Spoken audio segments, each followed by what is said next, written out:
Hey guys, WhatsApp எல்லோரும் எப்படி இருக்கீங்க? எல்லோரும் ரொம்ப நல்லா இருக்கீங்கன்னு நினைக்கிறேன். இன்றைக்கி வந்து பார்த்தீங்கன்னா நம்ம அகைன் ஒரு லாங் ரைடு தான் போகிறோம்.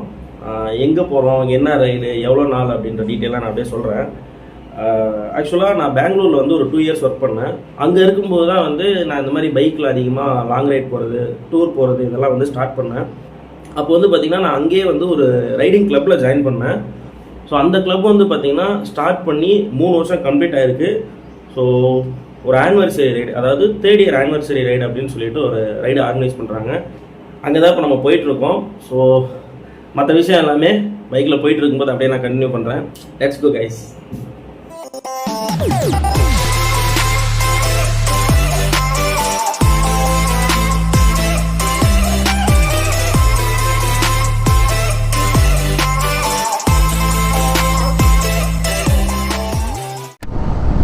ஓகே கைஸ், வீட்டிலேருந்து கிளம்பிட்டோம்.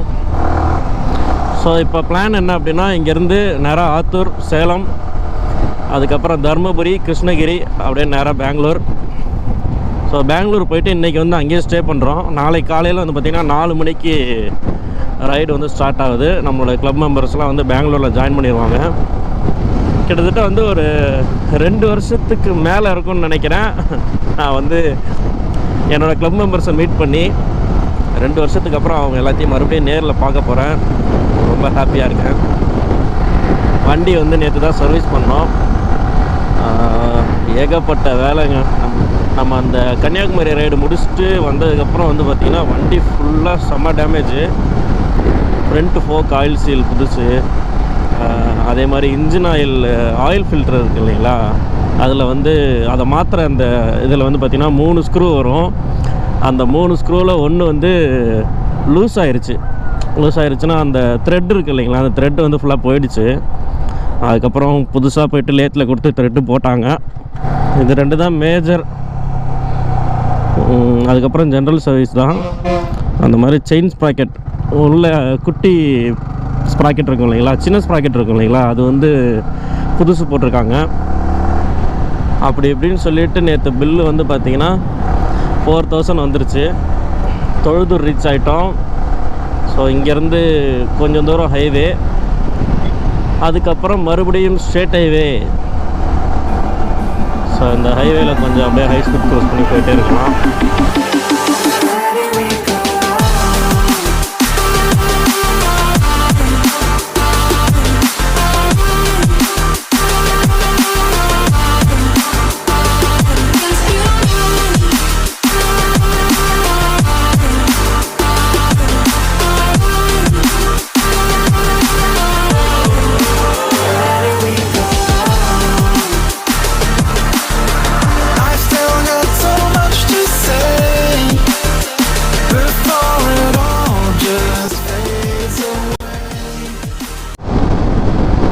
Okay guys, first toll of the day.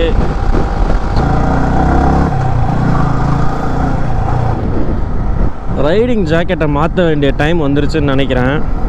ஏன்னா செம்ம டைட்டாக இருக்குங்க, அப்படியே ஒரு மாதிரி உடம்பு இருக்குது. பெங்களூர் போயிட்டு ரைடிங் பேண்ட் ஒன்று வாங்கலாம் அப்படின்னு சொல்லி பிளான் பண்ணியிருந்தேன். ஜாக்கெட்டும் சேர்த்து வாங்குற நிலமை வந்துருமோ. தலைவாசல் வந்தாச்சு. இங்கேருந்து 15 கிலோமீட்டர்னு நினைக்கிறேன் Attur. Okay guys, first fuel break of the day.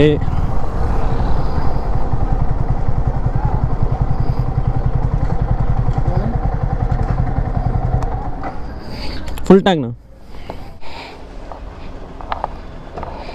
So ஃபுல்லாக போட்டாச்சு. அது ஃபுல்லாக பெட்ரோல் இருக்கும்போது வண்டியோட பிஹேவியரில் ஒரு சேஞ்சு தெரியும் பாருங்கள்.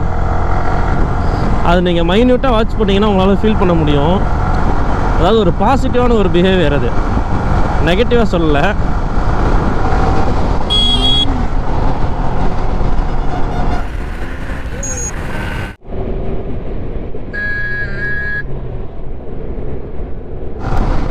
ஜஸ்ட்டு மிஸ்ஸுங்க. அவர் பாட்டுக்கு உள்ளார வராரு, இந்த பக்கம் அந்த பக்கம் பார்க்காம.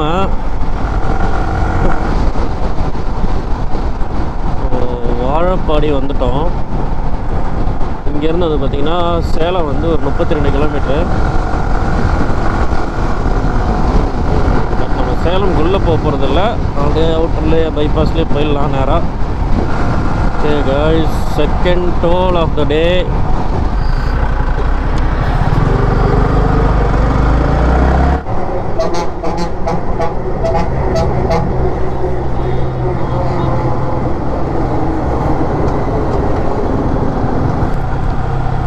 இங்கே ஒரு குட்டி ரெஸ்ட்டை போடுவோம். அந்த சேலம் பைபாஸ் அப்பா ரொம்ப கஷ்டங்க. சேலம் தாண்டிட்டோம். சேலம் தாண்டி ஃபஸ்ட்டு டோல் பிளாஸா. நாங்கள் வந்து சும்மா ஒரு காமன் நேரம் ரெஸ்ட் எடுத்துகிட்டு போகலாம் அப்படின்னு சொல்லிட்டு நின்றுட்டுருக்கேன். டைம் வந்து பார்த்திங்கன்னா கரெக்டாக 12. இங்கேருந்து ஒரு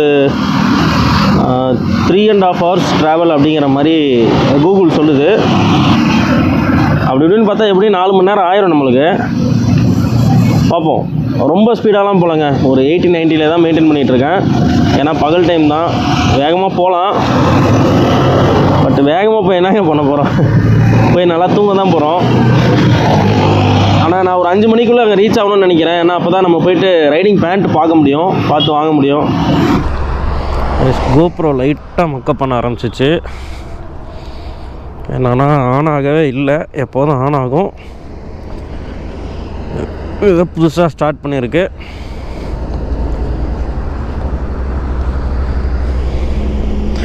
எதுக்காக மெயினாக ஆன் பண்ணேன்னா, அந்த தொப்பூர் கணவாய்ன்னு சொல்லிட்டு சேலம் தாண்டினோடனே ஒரு ரோடு வரும். அந்த ரோடு வந்து பார்த்திங்கன்னா இந்த ஹைவேலே ரொம்ப டேஞ்சரான ஒரு ஏரியா அது. பட் நம்மளை மாதிரி பைக்கில் போகிறவங்களுக்கு ரொம்ப ஃபன்ஃபில்டான ஒரு ரோடு.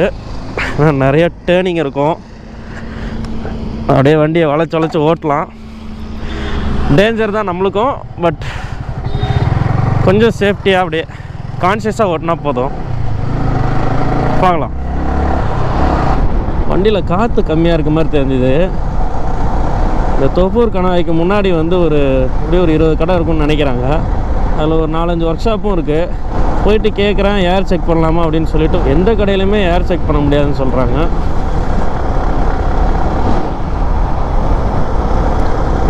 பாருங்க, வண்டியில் ஏர் கம்மியாக இருக்குங்க. இல்லைனா இன்னும் பயங்கரமாக ஃபன் பண்ணலாம். அப்படியே வளைஞ்சு நெளிஞ்சு அப்படியே போயிட்டே இருக்கும்.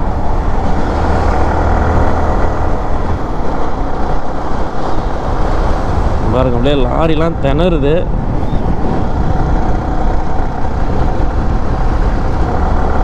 நம்மளுக்கு பிரச்சனை இல்லைங்க, நம்மளுக்கு அந்த ஸ்ட்ரெஸ் வந்து சுத்தமாக தெரியாது. ஆனால் லாரி, அதுவும் ஃபுல் லோடில் இருக்கிற லாரிலாம் வந்து ரொம்ப கஷ்டப்பட்டு தாங்க மேலே ஏறும். பாருங்களேன், அப்படியே ஃபுல் டிராஃபிக்.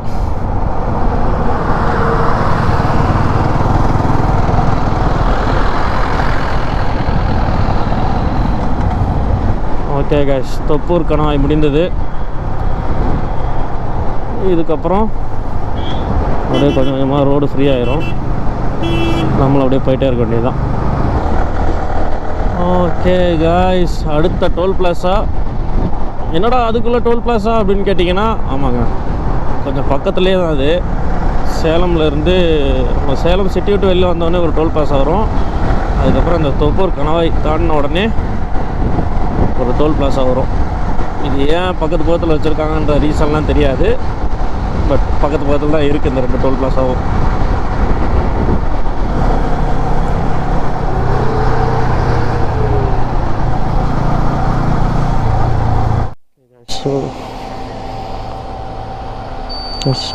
ஒரு பெட்ரோல் பங்க்கில் வந்து ஏர் பிடிச்சோம். இதுதான் இந்த ரோட்லேயே எனக்கு தெரிஞ்ச வரைக்கும் பெரிய பங்க்கு. ஸோ ஏர் வந்து பார்த்திங்கன்னா ரொம்ப கம்மியாக இருக்குங்க. பேக்கில் 17 தான் இருந்துச்சு, அது ரொம்ப கம்மி. பஞ்சராக இருக்கிறதுக்கும் வாய்ப்பு இருக்குது. ஆனால் அந்தளவுக்கு நம்மளுக்கு வண்டி ஓட்டும்போது எஃபெக்ட் தெரியல. பட் ஓகே, அப்படியே போயிட்டே இருக்க வேண்டியதுதான். இதுக்கப்புறம் வண்டி கொஞ்சம் ஸ்டேபிளாக இருக்கும். நல்லா சேஞ்ச் தெரியுதுங்க.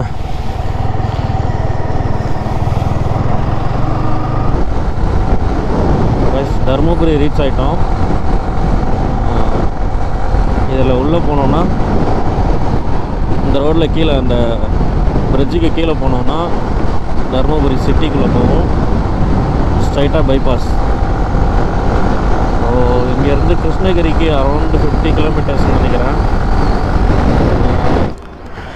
ஓகே காய்ஸ், மதிய சாப்பாடு சாப்பிட்டாச்சு.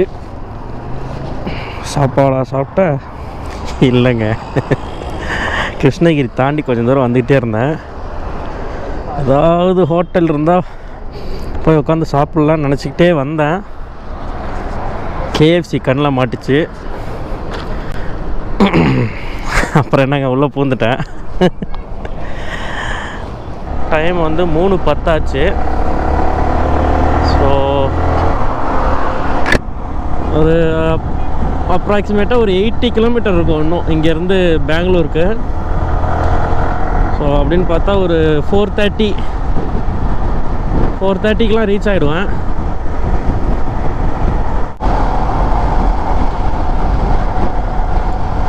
ஒசூர் வந்துட்டோம்.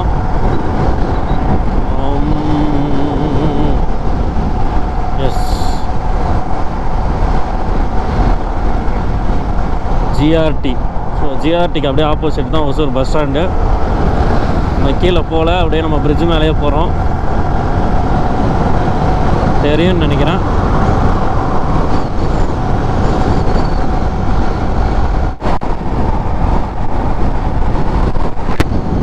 Okay guys, literally we are entering into Karnataka. So இந்த ஆர்ச் தான் வந்து தமிழ்நாடுக்கும் கர்நாடகாவுக்கும் இருக்கக்கூடிய border. Welcome to Karnataka. So உள்ளே என்ட்ரான உடனே இவங்க ஒரு டோல் போட்டுருவாங்க. Attibele toll plaza. ஸோ கர்நாடகாவுக்குள்ளே என்ட்ரானோன்னா ஃபஸ்ட்டு ஒரு இது தான் அத்திப்பள்ளி.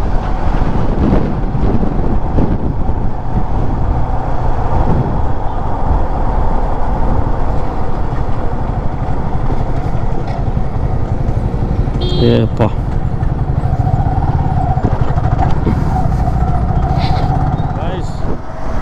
எலக்ட்ரானிக் சிட்டி ஃப்ளைஓவரில் போயிட்டுருக்கோம். இது வந்து 13 கிலோமீட்டர்னு நினைக்கிறேன்.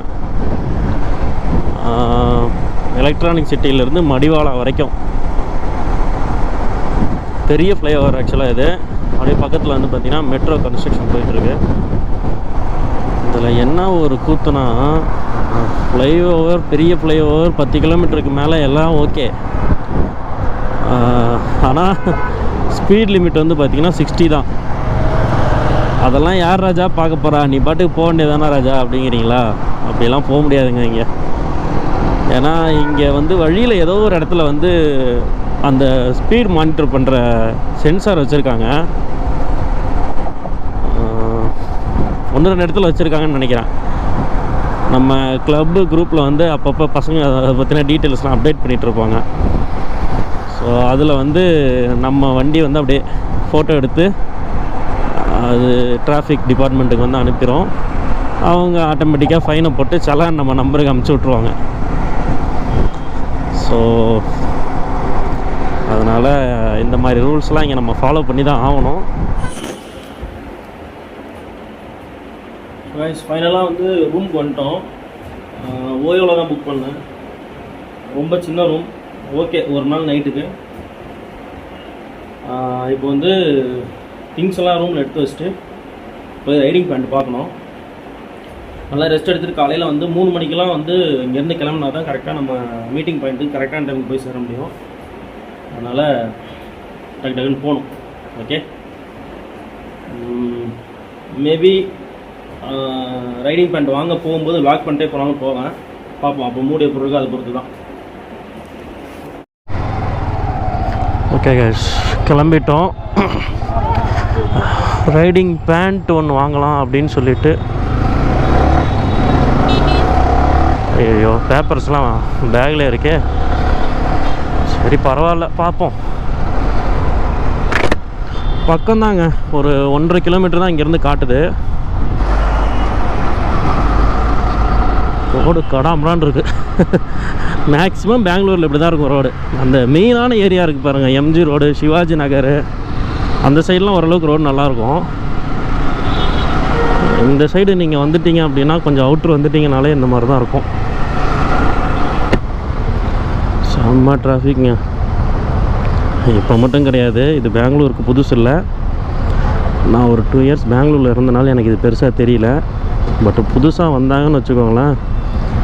அது ஏன் சொல்கிறேன்னா, நான்லாம் புதுசாக வந்தப்போ என்னடா ஊர் இது, வெறும் வண்டியாக இருக்குது எங்கே திரும்பினாலும் அப்படின்னு சொல்லிட்டு கடுப்பாயிட்டு இருந்தேன். எங்கே போனாலும் நாங்கள் சும்மா ஒரு 10 கிலோமீட்டர் போயிட்டு வரணும் அப்படின்னா கூட ஒரு 2 மணி நேரம் அப்படின்னு சொல்லி அதுக்கு தனியாக ஒதுக்கிடுவோம்.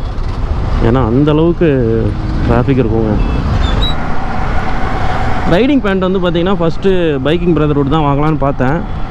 ஆனால் நண்பன் ஒருவன் அது வேணாந்தால, அந்த கம்பெனியிலேயே அது ஒரே ஒரு மாடல் தான் இருக்குது, ரொம்ப கம்ஃபர்ட்டாக இருக்குன்னு இப்போ சொல்ல முடியாது, அதே அமௌண்ட்டுக்கு நீங்கள் சூப்பராக வாங்கலாம் அப்படின்னு சொல்லி சொன்னாப்புல. இன்னும் போகணுமோ? அங்கே இருக்குது ஒரு மோட்டார்ஸ். ஓகே ஓகே,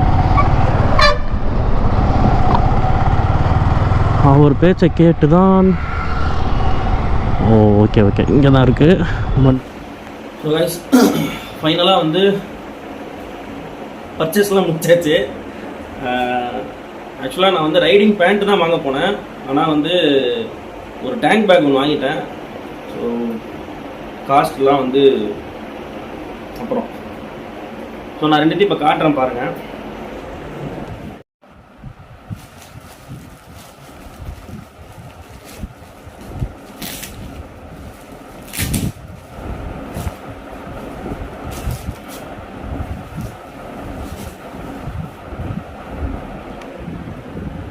ஸோ இதான் பார்த்திங்கன்னா நம்ம வாங்கின ரைனாக்ஸ் பேண்ட்டு.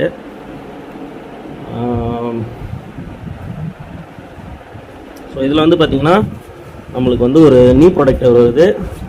அதுக்கப்புறம் இங்கே ஹிப்பில் கொஞ்சம் கார்ட்ஸ் வருது. வேறு இதில் பார்த்திங்கன்னா தெர்மல் லைனர் இருக்குது. நம்ம சப்போஸ் ரொம்ப கூலான இடத்துல போனோன்னா இந்த தெர்மல் லைனர் போட்டுக்கலாம். ஸோ இதை பற்றி நான் டீட்டெயிலாக கொஞ்சம் வீட்டில் இருக்கும்போது சொல்கிறேன். அதுக்கப்புறம் டேங்க் பேக், இது குட்டி சைஸு. ஏன்னா நம்ம வண்டியில் உட்காந்து ஓட்டும்போது கொஞ்சம் குனிஞ்சு ஓட்டுற மாதிரி இருக்கும், அதனால் சின்ன சைஸ்.